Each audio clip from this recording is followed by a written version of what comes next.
I spent more than 20 years inside other people's heads. Day after day, session after session, I helped men and women peel back the fragile layers of their minds, exposing wounds they didn't even know they carried. Depression, trauma, betrayal, guilt. I thought I had seen it all, and I thought I was immune. That was the greatest mistake of my life, because while I believed I was curing them, something inside me was slowly rotting. I didn't see the warning signs. I didn't feel the cracks forming, until the day my wife opened my office door and found me talking to nobody. It was a Tuesday afternoon, nothing unusual. My patients had just left, and I was sitting in my leather chair, writing in my notebook, when the door creaked open. "Daniel?" My wife's voice. I looked up and smiled. "What are you doing here? Thought you were having lunch with your sister." She didn't answer right away. Her eyes darted around the room, scanning the empty chairs where just minutes ago I swear 3 people had been sitting. "I brought you lunch," she said carefully, setting a bag on my desk. "Thought you'd be hungry." Her gaze lingered on the chairs again, then at me, then at the notebook I was scribbling in. "What?" I asked, half smiling. She shook her head. "Nothing, just looked like you were in the middle of something." I chuckled. "Therapist stuff. You wouldn't want to know." But that night at dinner, she leaned across the table and asked, "Daniel, who were you talking to in your office today?" I laughed, a sharp, quick bark. "What kind of question is that?" "Patients, obviously." Her face paled. "Daniel, your calendar was empty. You had no appointments. I checked." I waved her off, still smiling, but inside a cold unease spread through me. The next morning I returned to my office earlier than usual, and they were waiting for me. 3 figures stood near the door, silent until I stepped inside. A tall man with sunken eyes, a nervous, twitching fellow in his 40s, and a pale young man, maybe mid-30s, wearing a wrinkled suit. "Doctor," the tall one said, "we'd like a group session today. Just us. No one else." Something in his voice. It was urgent, desperate. I hesitated but nodded. "Of course, group therapy can be powerful. Let's begin." We set the chairs in a circle. I sat with my notebook open, pen ready. "Who wants to start?" I asked. The tall man spoke first. His voice cracked with shame. "I cheated on my wife," he whispered. "On our wedding day, 10 years ago. She never found out. But every time I look at her, every time she smiles, I feel like I'm drowning." The second man leaned forward, hands trembling. "My wife doesn't know the truth either," he said. "When our son was a baby, I took him for a walk in the mountains. The stroller slipped. He fell. He died before I could reach him. I panicked. I couldn't bear to tell her. So I adopted another child that same day. She never knew." The third man lifted his eyes to me, and I swear they were filled with hollow emptiness. "All my life," he said slowly, "I've worked as a doctor, saving lives, helping others, but I've never loved it. Not once. Every day is torture. I put on the mask, pretend to care, but inside I'm dead." Silence fell over the room. My pen hovered above the paper, but I couldn't write. Their words pierced me too deeply. "Doctor," the tall man said, fixing his eyes on me, "what about you? What's your burden? What secret are you hiding?" And for the first time in my career, I had no answer. The next thing I remember is darkness. When I opened my eyes, I was staring at a white ceiling, a slow drip of an IV echoing in my ears. My chest felt heavy, my throat dry. "You're awake." I turned my head. My wife was there, eyes swollen from crying. "What happened?" I rasped. "You collapsed," she whispered. "I found you in your office, unconscious. You'd been there for hours." I frowned. "No, I wasn't unconscious. I was with them, the group. We had a session. They were—" Her hand tightened around mine. "Daniel, you didn't have any patients today. You didn't have any this week. You've been off, distant. You only went there to pick up some clothes for laundry." "No," I said firmly. "They were there, 3 men. I talked to them.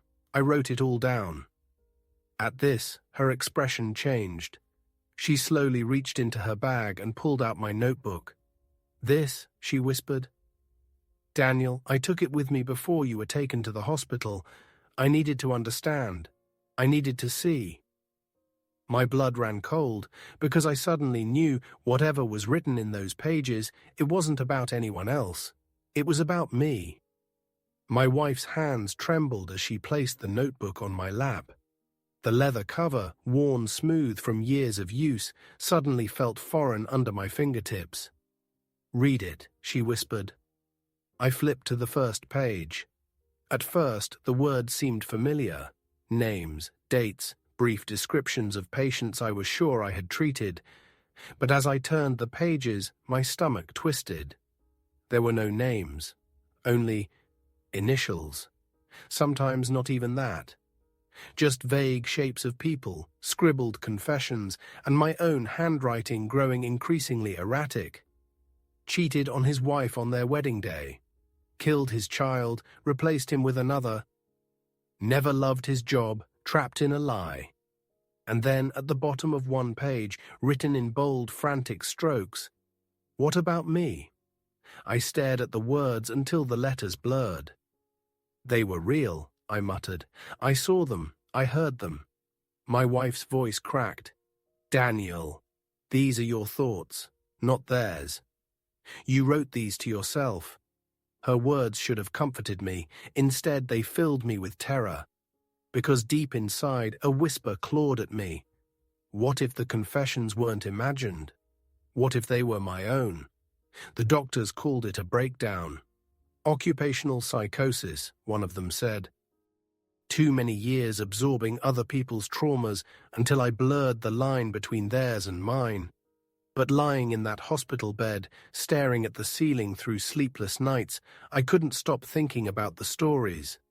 The groom who betrayed his bride, the father who killed his child, the doctor who hated his work. Why did they feel so familiar? One night after my wife had finally fallen asleep in the chair beside me, I whispered into the dark, "Was that me?" And somewhere in the shadows of my mind, a voice answered, "Yes." When they finally discharged me, I returned to my office to collect the rest of my things.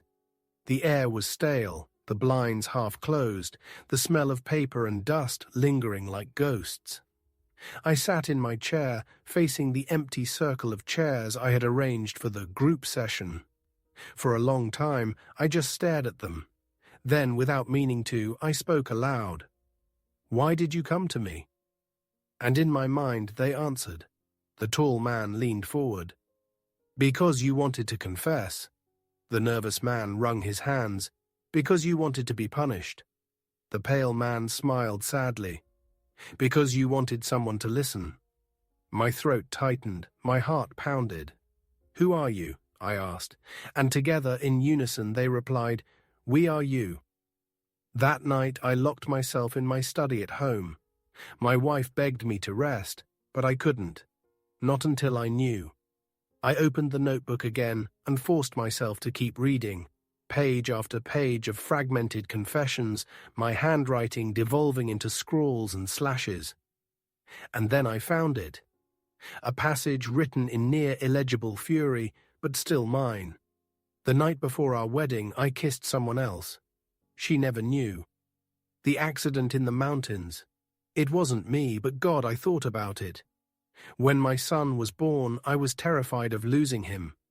I imagined it every night. I became a doctor of the mind, but never loved it, not once. I only wanted to fix myself. I dropped the notebook as if it had burned me. The patients weren't strangers, they weren't ghosts. They were pieces of me, shards of guilt I had buried so deep I had given them faces and voices. And for months I had been sitting in a room talking to my own sins. Sleep abandoned me. Each time I closed my eyes, the group appeared. The groom, the grieving father, the hollow-eyed doctor. They no longer waited for me in my office, they followed me everywhere.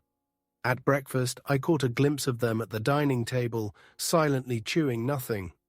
At night, when I reached for my wife, I swore I felt a fourth body between us, breathing. In the mirror, I saw not my reflection, but the circle of chairs. Always the circle. My wife begged me to see another psychiatrist. "Daniel, you need help. Please, this isn't you anymore." But that was the problem. I no longer knew who me was. The voices whispered constantly. "Confess. Release it. We are your truth." One night I couldn't stand it anymore. I drove to my office at 3 a.m., sat in the circle and begged them to stop. The groom leaned close, his breath hot in my ear. "You built us. We don't disappear, not until you do." The next day, my wife stormed into the office. She found me mid-session, talking to the empty chairs, my notebook balanced on my knees. "Enough," she shouted, tears streaming down her face. "There's no one there, Daniel. It's just you." But I pointed to them. "Can't you see? They're right here." She shook her head, trembling. "No, you are drowning in your own mind, and if you don't fight it, I'll lose you forever."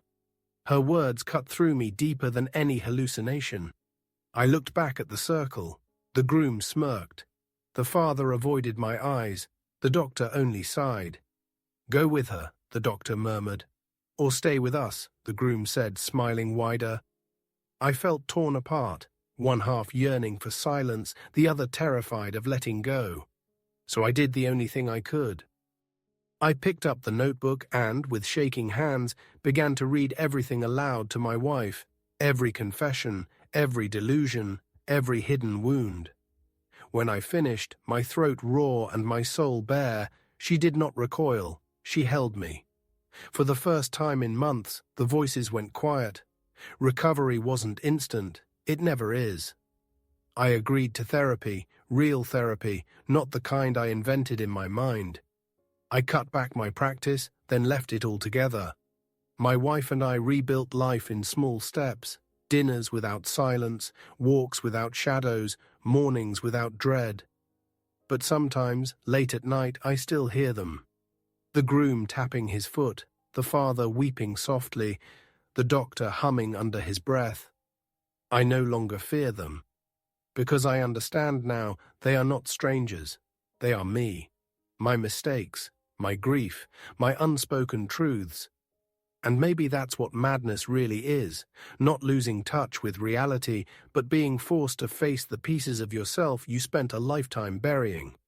I keep the notebook on a shelf, not hidden, not destroyed, a reminder that the mind can twist, but it can also heal.